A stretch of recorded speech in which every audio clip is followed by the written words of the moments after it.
Today, we are asking to be roasted. The Smart Money Happy Hour podcast is like a cocktail party thrown by accountants. You show up expecting fun, but instead, you're debating Roth IRA strategies over mocktails. Why are you lumping in Dave into this one?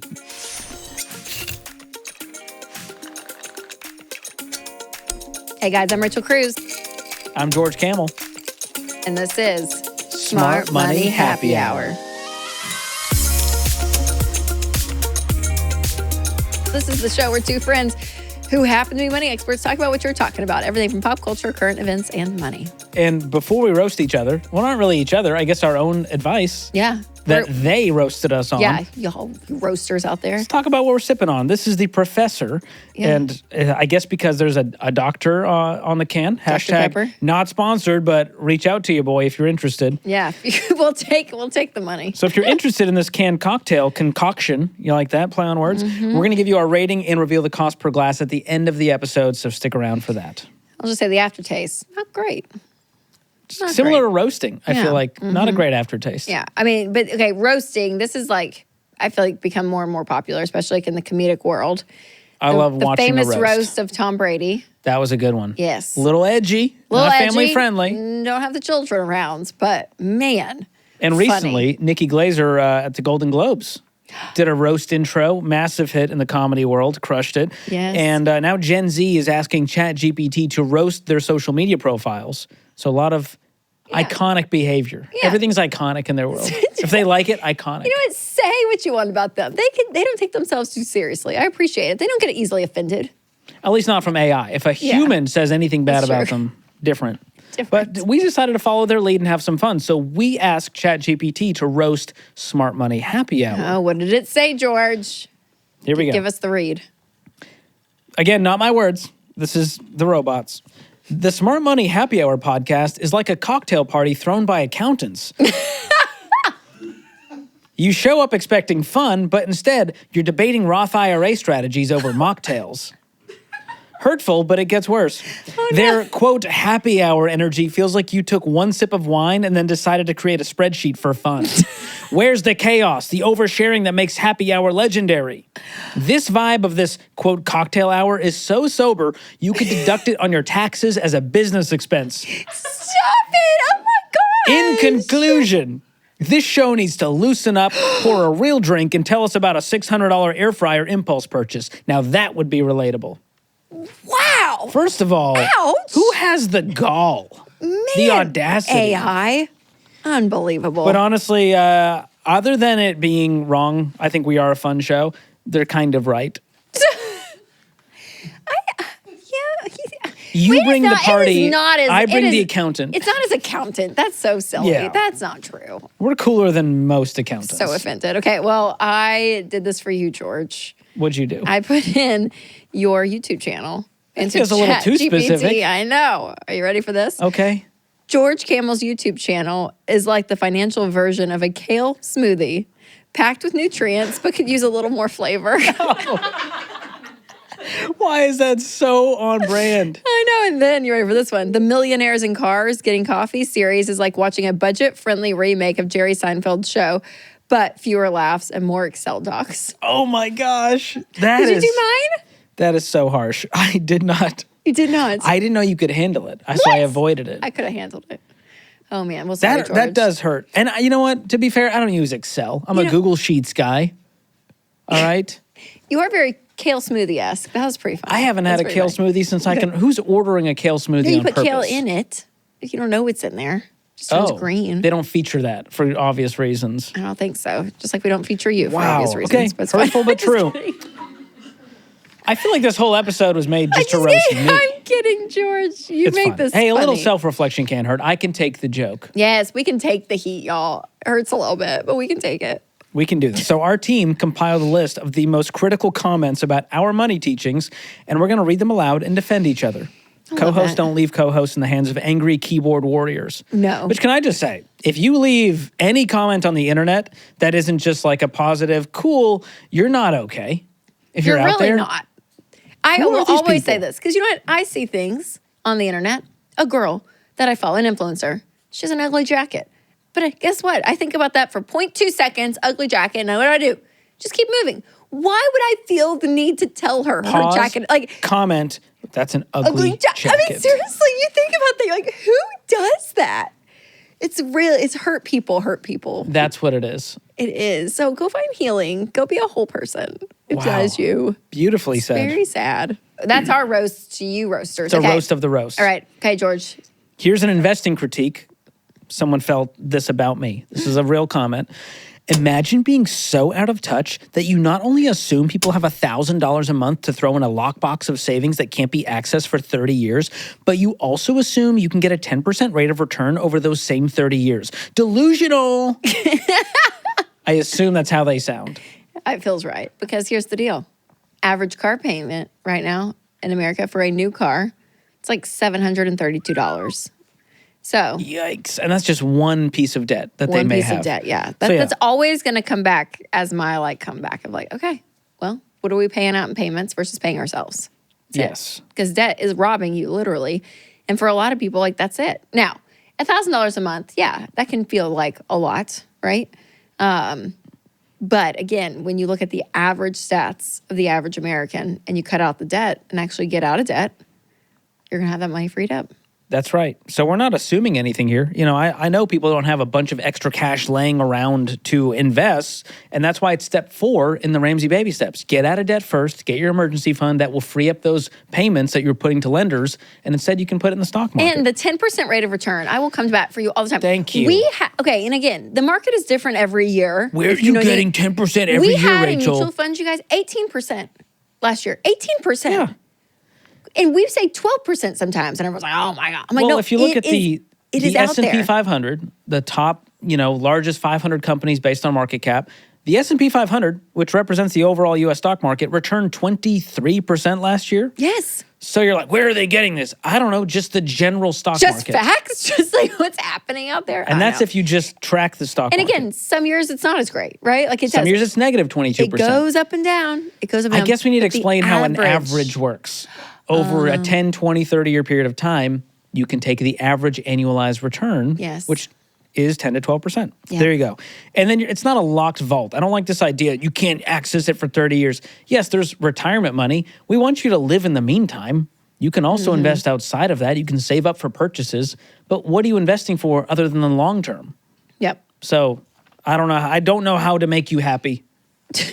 I wish I knew. All right. Here's a comment I got. A reality check, only 1% of Americans will ever be able to build wealth, and it's because they've inherited it. Oh, wow.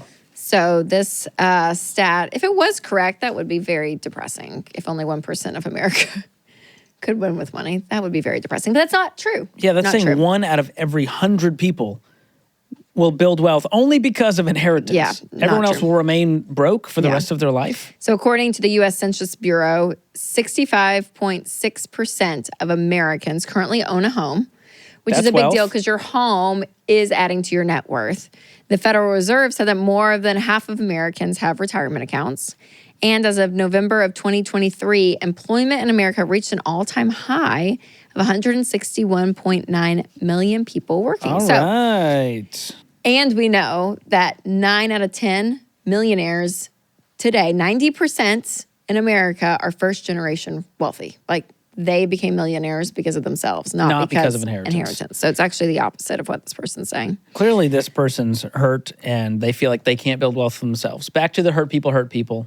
I wish I could just hug them and say, hey, bud, we're going to show you how to build wealth. You can do this. You might be the first in your family, but you can I'll say do this. Our approach, I will always say, it does take levels of sacrifice depending on where you are. It's hard, right? I mean, the life is expensive, right? I'll say that too, that caveat. And this process is over a long period of time. It is not something that like, oh my gosh, you're 28 and suddenly when you're 32, everything's going to be great and dandy. No, you're building wealth over the long term. So it does take a level of patience, and it's not as exciting and flashy, but it's steady, which is what we want. Here's another one. Who cares about building wealth if all my personal info gets stolen online anyway? This is actually a very valid comment from Janice. Oh, I think so. Very relevant in today's world. Yeah. This is an easy answer. Delete me. Okay, this will protect you online. They find and remove your personal info from all these data broker sites who sell it for a profit so that you can have some peace of mind, sleep easy, and it reduces the risks of scam and fraud. Yes, because so much of our life is online right now, you guys. I mean, almost everything we do, we're online. We're filling out forms. I mean, we're just doing so much, whether we're buying or we're banking, I mean, whatever it is. And so making sure your personal info is off the internet. You do not want people to make money off of you and your information. That's what they're doing. They're literally buying, selling your data, and it's like not great. So get your data off the internet with Delete Me. Check it out. Go to joindeleteme.com/smartmoney and you'll get 20% off any of their plans. And I love this. It saved me 77 hours already. In my report, it shows me how much time I've saved. Feeling pretty good about that. And I just got my parents on Delete Me, and they are loving it too. I'm trying to protect the boomers I love. Good you know for what I you. mean? Wow, you're such a loving son. You got to look out for them. Such a loving son. All right, here's one about credit scores. Ooh. You and Dave Ramsey probably have a 500 credit score. Debt isn't a bad thing, especially if you need to build credit. I love the way you're reading these. Why are you lumping in Dave into this one? Yeah. Number one, guarantee you Dave doesn't have a credit score because he doesn't have debt, which is all a credit score manages. And I can tell you for a fact I don't have one because I check once a year for fun. Oh. It's one of my only hobbies. Good for you. I just go, yeah, let's see if I still don't have one. Okay, cool. Keep on going. Keep on moving. So here's the truth people need to understand. Once you pay off all of your debt, you have no open lines of credit, you pay off your mortgage, your credit score eventually disappears after about 6 or 12 months. Yep, and it's, And they basically turns can't out- determine it is what it is. So Yeah. like they can't pull it. They're like, oh, there's no information here for it. And you're going to live life and be totally okay. Yes, your credit score will be pulled for certain things in life. They might be maybe a job interview, sometimes for insurance, like those kind of things. And all you have to say out loud is, I don't have a credit score because I don't borrow money. And usually if you're talking to a human, it's great. And then you can actually still get a house without a credit score. That's one of our biggest pushbacks Yes. through manual underwriting. And so it is possible to get a mortgage because it's the one type of debt we won't yell at you for. And I've actually done this, so don't come at me with, but the rates. No, you don't know because you've never done it, okay? So maybe listen to a guy who actually did it, who can tell you it's not that difficult and the terms were equal to someone with a great credit score. Yes. Because I did a 15-year mortgage with 10% down at least, and you're going to have great interest rates and great terms. And it's good. Are we feeling a little feisty? I am Do you a feel little like, I know. I feel like feisty. we need to like take a breath, George, together. I All just right, feel like less we need to, like, defensive. yeah, we don't need to be as defensive. I think everything's fine. We have a great life. It's people in because our I life. just wish they knew what I knew. Oh, It's out of love. what a sage you are. Thank you. If only everyone had my knowledge in life, everything would just be better. That's George, okay. George Again, Kamel. not the roast of George Kamel today, but thank you. That's true. Oh my gosh. It is Okay, true. I'm gonna have fun with this one. Get this kid. Oh, no, wait, this is about George. Oh man, George. Oh, good. I'm sorry. Okay, They couldn't find any more mean comments this to is Rachel. a comment about George. Oh, this is funny. Here What'd we they go. say? Get this kid off drugs. Does he even know how much things actually cost today? Wow. George, get off your drugs. You're talking to a guy who knows prices like the back of his hand. And if by drugs do they mean vitamin A, vitamin B complex, vitamin C, vitamin D? Yeah, because I'm on those. Might even throw fish oil in there. Get those omegas. Come at me, bro. You think I medicate? You should see me off my supplements. That's all I have to say about that. Okay, so does he even know how much things actually cost today? Yes, I do. George, you do. But what I won't stand for is people complaining all the time about how everything costs so much, and yet they're unwilling to do anything about it, to Yes, cut I their know. spending where they can, to control the controllables. Listen, I shop for eggs. I know what my eggs cost. Mm-hmm. I know what stores have the better egg prices. Do your research, and if you can't afford it, don't buy it. Find the best alternative you can within your budget. Yes. I have something to say. Lady in the gray sweater. You know what I think? I think this person, I'm going to just like take a stab at this. Because you know on the internet, this is all internet, right? World that Yes. we're living in here. And I think some people, because I know accounts out there that just complain. And the accounts are like, oh my gosh, in 1983, blah, blah, blah, blah, blah. And now today, blah, blah, blah. How are we supposed to? And that's the whole video. And That there's was like, a perfect summary of every one of those videos. and all they do is just that. Like, that's it. That's their whole account is just that. The okay? movie theater was 50 cents back in the day. Now it's $15. Yeah. How was anyone supposed to go to the movies? Tuition was $53 and now it's $59,000. Like, how are we, whatever. Like, and that's all the accounts are. facts are correct. Like it's fine. But again, all they're doing is just like stating the facts and then that's it. And I think some people love that world.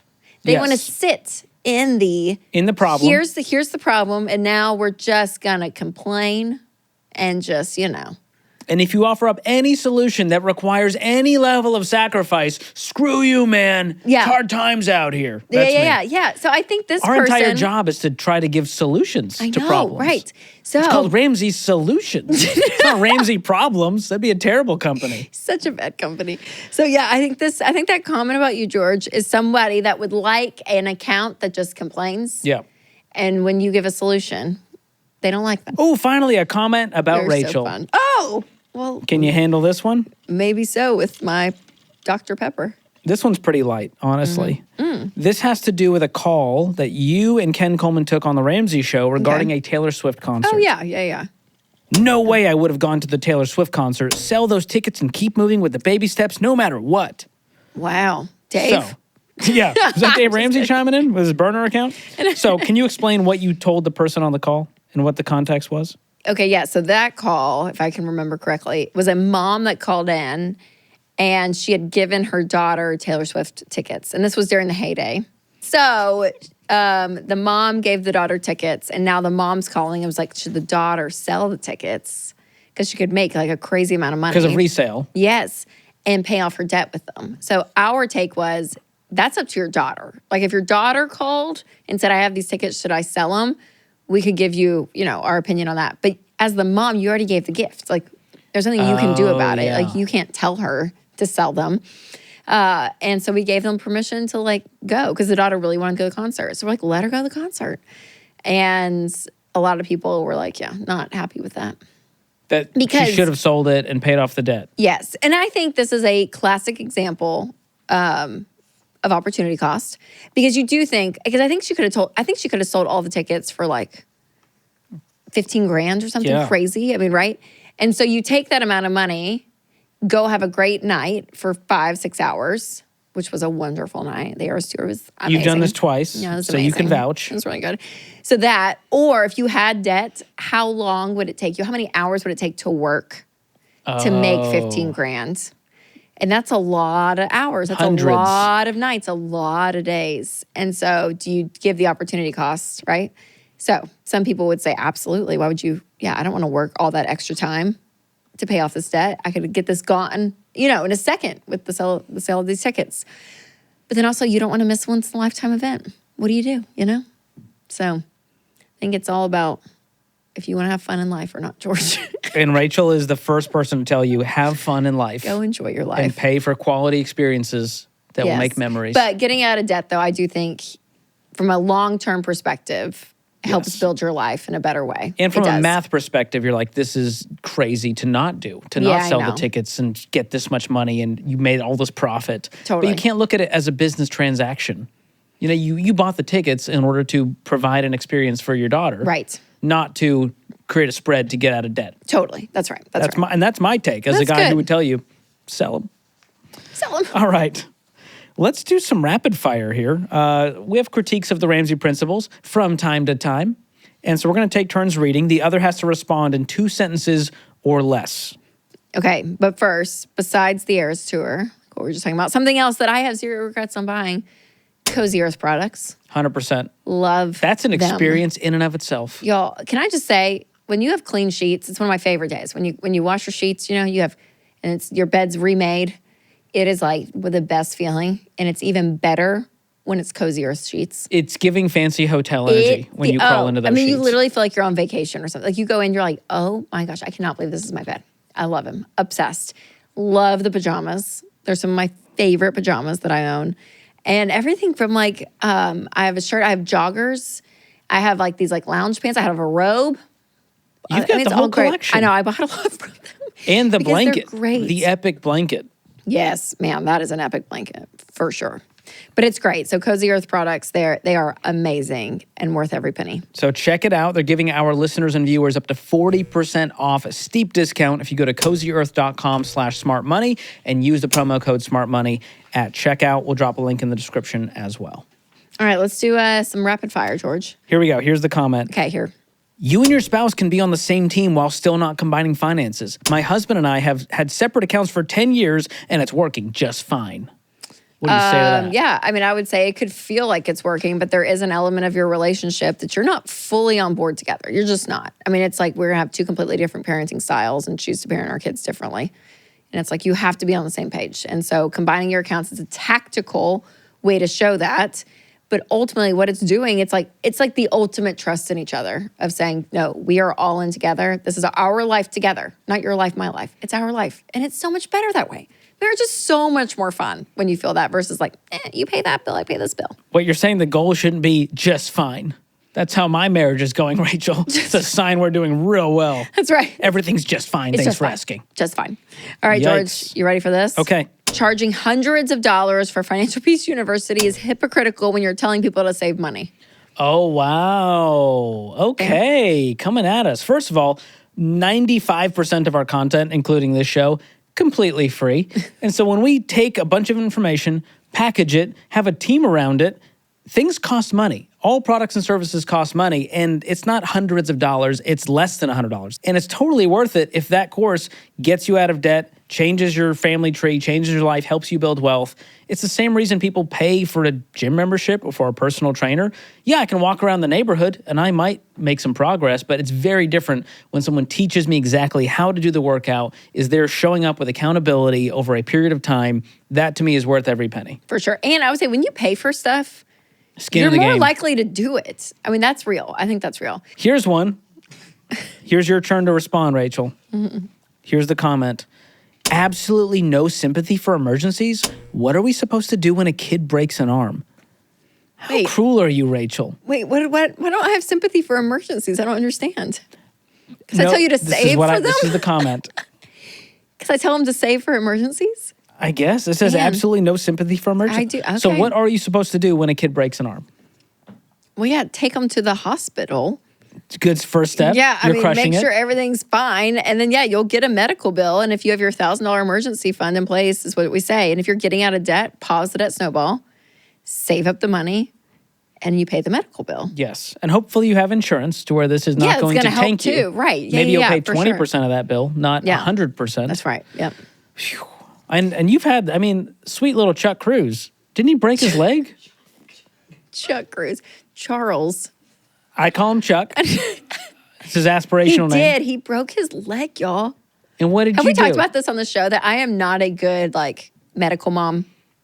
Like, I, see things like, y'all are fine. You're fine. You told him he was totally fine and to suck it up. I didn't say suck it up, but I was like, he's fine. Winston had to convince me he's not fine. And sure enough, he was not. He broke his leg. So you thought, you just a little sprain. You'll be all right, buddy. Yeah, Get it's up. just that when he was 2.5 years old. So I was like, he's fine. He's crying, but I'm sure it hurt. He fell off the slide. That hurts. And then Winston's like, he's not walking. I was like, we'll just give it a minute. And Winston is like a human WebMD. The man is a genius. I see a kid not walking. I go, maybe that kid's not okay. Yeah. Rachel says, pull yourself up by your bootstraps. I know. I was like, he'll be fine. And then staples in the back of the head for Amelia. And I didn't take her in either. And then once I got home, he's like, babe, this is really deep. I was like, is it? Winston took her in. I'm terrible. I just don't know when things are like an emergency. Yeah, I think you should stop assessing medical emergencies and just go ahead and call Winston immediately. I know. I want to say those were the only two. You know what I don't do? Maybe this is my skin thing. Rashes. Ugh. You don't do rashes. I always take pictures of rashes. We'll always call the doctor for rashes. Oh, that's your one thing. Yeah. Broken leg, you're like, you're probably fine. Yeah. A little rash, you're like, no, bones and emergency. blood, fevers. I'm like, y'all are fine. A rash? Like, what's this thing? And you're not touching it. Just a photo. Oh, I'm all in there. Zooming in with a 3X. No, I'm all in there. I'm a mom. I'm all in there. Stuff to throw up, do it all. It's great. I'm all in there. Respect. But I do freak out over that stuff. Not freak out, but I am like, I don't like that. That's when you Google it. Yeah. Oh, terrible. Dangerous game. Oh Okay. man, why are you so terrible with emergencies, George? I would never. Why do you have no sympathy for I have emergencies? all of the sympathy, but I think, I guess if we wanted to retort, the $1,000 emergency fund we get flack for because people say it's not enough. Yes, it we do wasn't get enough that. 30 years ago when Dave Ramsey came up with this, and the reason he did it was because he was telling people immediately, go get out of debt, go get out of debt. They'd have one little ankle biter emergency and it would throw them off course from getting out of debt. Yep. So he decided, well, we need some buffer between you and life that can cover the little things, not the big things. So if there was a big thing over $1,000, pause the baby steps, stack up cash, sell whatever you can. Yep. But the truth is, most people don't have 10 grand laying around that we're telling them to throw at debt. And the truth is, if you wanted to save up 3 months before you started getting out of debt, it would take you so long. Like, there is something to be said about like just getting quick to win. it. Get to it. Like, we're snap. Get Thank to you. It. Well Get to said. it. All right, next, George. Last one. Try living in any metropolitan area for just $100,000. Budgeting is impossible if the income isn't high enough. Can I say this? Please. Yes. So you can't afford to live there. Living whatever life you want in New York City on can't. $100,000, I don't think you can do whatever you want. And I don't think you may not be able to afford it. Yeah. So you can't live there. Like, do you know what I mean? Like, that was like a hard reality. That's what we had to learn. It's like when we moved, it was like, okay, yeah. What do you like when we moved to Nashville? It's like, what area But in can the we afford? Constitution, it says you can live in any city you want and money won't be an issue. I know. It's my American right. Man, why am I getting all sassy, George? Little Miss Defensive Rachel. I love this energy. No, but the truth is, now, could I figure out how to live anywhere on $100,000? Absolutely. It might take having 2 roommates. I was going to say, and living it could further be out of town. Yeah. It would be a tough, And not eating out and going out and living the lifestyle Like in of New a York, you metropolitan mean? city. Yeah. Yeah. So you can make it. Let me tell you, go to New York City. A lot of people don't make $100,000 and they're making it. Now, what I will say, if you're strapped with debt payments and trying to live this lifestyle, you're never going to make it. No matter how much you make, you can lifestyle creep your way out of it. But if you can get out of debt, have an emergency fund, you can learn how to live off $100,000. I mean, that is a great salary, even in today's world, and you can make that work depending on what lifestyle you're aiming for. We are finding that people are moving out of big cities and going to more like suburbans outside so that they can enjoy their life more. And I will say it, not to throw them under the bus, LA. We get a lot of calls on the Ramsey Show that are Southern California, and people are moving out because getting out of control. Because they can't enjoy life because it is so expensive. Yep. So people do and find taxes just crush you over there versus Tennessee, no state income tax. Yes. So there is this point of like, we're going to choose to move somewhere different, maybe make the same amount because it's a remote job, but we have more money, higher quality of to life use to like go do stuff and have fun. Like that's true. So rarely are you stuck where you are. You can move. I have moved across the country to be here. And so I'm telling you, you're not stuck where you are. You have to make a choice that's right for you. Yep. So I think some of the takeaways are it's easy to get defensive, as George and I displayed on today's episode, but also defensive just about the reality of life, the advice sometimes. But there's a part of being an adult, George, with money that like you just kind of like rubber meets the road. Like we don't get to like live like what we do is we show people land. reality. And sometimes the reality of their situation hurts to look in that financial mirror. But we're doing that so that we can take you to where you want to go. That's right. Not to just shame you. Yeah. So I think you have to drop, there's a lot of shame and baggage that comes with a lot of these comments. The context we don't have, which is, well, I grew up a certain way. I made mistakes. I feel like I'll never climb out of this. And have a hard situation, right? Sometimes life just deals you a really hard deck. And like that is true too. So I don't know. I think one of the biggest things early on is that mindset shift to, all right, I'm going to grow up, face reality about my money, and figure it out. Here's my final thought. A lot of the comments have to do with things that are outside of that person's control. And let me tell you, it is easy to get angry about things that are outside of your control. That's most of life, most of the world. The people who win, the people who have success, the people who have happiness focus on what they can control, which is a very short, simple list. What you can control is your money, the way you spend it, you taking on debt, the way you budget. All of those things are in your control. And I find those people aren't in the comment section. They're too busy living their life. They're not there. They don't have the energy to comment there. No, well said though, George. Well said. Thank you. All right. Before we get to guilty as charged, tell us about the old professor. The professor. I think am I closer? I'm over halfway. No, I still have half. Okay. I might be beating you on this one. What rating would you give The Professor? 6 out of 10. 5 out of 10. I was going to go 5. Yeah. It's a 5 same. out of 10 for me. I've Yeah. had much worse. Yep. And here's what I'll say about this drink after I give you the ingredients, which is a can of Dr. Pepper. You need the can. I don't know how much Dr. Pepper is actually in here because clearly some was emptied out to make the drink. It's got whiskey, rum, cherry liqueur, and lemon juice. Oh, okay. All up in there. Yeah. And so the drink comes out to $6.60. Good night. Because there's a lot of ingredients, including multiple alcohols. The professor, the doctor, getting a doctorate is expensive. There we go. The drink it's an is expensive drink. I think we've It's come full all- circle now. All the way around. This drink went to med school and it wants you to know. And it So there you go. $6.60. loan debt along with If it. you are feeling risky, you can make the drink. And fun fact, you can take a can opener and remove the entire top of the can to make this drink. I did not know you could do that. I wasn't on Pinterest enough to learn. Learn something new every So day, yeah, George. the drink recipes in the show notes. Give it a try this weekend if you're a fan of Dr. Pepper. I think it tastes like if a Chick-fil-A drink got watered down with all the ice and then you just kind of poured some booze in it and went to your kid's soccer game. Okay. Very specific scenario. I know you've been there. That's the energy it's giving. George, no. That's funny, though. Funny take. I appreciate Thank you. that. Do you go to all the games? I'm just curious. Yes. Yes. You're a great You know, mom. they're fun. I want you to know and that. we dog on kids' sports a lot. They are fun, though. Do you get into it? Are you the mom yelling on the sidelines? I am a yeller, y'all. I'm a yeller, but I'm You an yell from the encourager. crowd. I'm an Okay. encourager. Okay. There's I will say. Two types this may be of too fresh. loud moms. This may be too fresh because it's currently happening as we're recording this, like, in my life. There are yellers at the refs, parents, which we don't need to yell at the refs. And then you got the parents critiquing.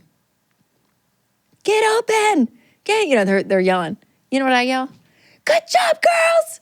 Let's go, Aw. That's so cute. cheetahs. The golden cheetahs. That's The their golden name. cheetahs. Yeah. They name themselves. Anyways, I'm a yeller, but it's Always positive. oh yeah. I'm like, girls, great pass. Are there really parents just yelling at the refs? Oh, double team, ref. That's a double team. They're 9. They're 9 years Also, old. they should be the ref. Can't anyone do this pretty much? No, they hire I say legitimate. No, I think you do have to have There's some training. I'm not saying, hey, the refs are great. I'm just saying these are not like professional sports refs. No, but they're not parents. Yeah. Like they legitimately they're calling plays. But I've heard and it's a good side hustle, which is why I asked. It is. That people can jump Yeah. in and become a ref Oh, for and get sure. paid, I don't know, 50, For sure. $75 a game. Yeah. And y'all, it is so fun. I love it. Can't wait. I know. I'll be there. You will. You really do. I'll be the And do the encourager. rec. I'll go on the John Deloney rant. Like, you don't have to go travel sports crazy. Yep. But just like having some competition for the kids where they're part of a team. I mean, it's so sweet. And the girls, I'm partial, but they're so I would be cute. yell, screaming, They got their encouraging little those skirts girls. on, their little bows, and they're just dribbling down the court. It's adorable. Doing the most. I would Adorable. encourage only because I don't know what's going on in the game to even have any What's one sport you hope Mia plays? If you had to pick one. I know you want her to skateboard. None but of them, honestly. I mean, the one that damages your body and self-esteem the least. Is that fair to say as a girl dad? Is that fair? That's honest. Okay, well, Like ballet. I've heard your feet are going to get mangled doing ballet. Like that, it will destroy you. And you're the way you have to keep your body, that yeah. just worries me. Yeah, that's a lot of pressure. Yeah. My wife she was on the Arkansas cheer team, pom squad. So No something that's way. dance, but you're not getting thrown 80 feet in the air. Okay. So very Safety. Yes. Okay. That would be something I'm okay with. No soccer, no Soccer's probably basketball. the best. I feel like basketball maybe. I don't see her being a baller just based on height of- and athletic ability.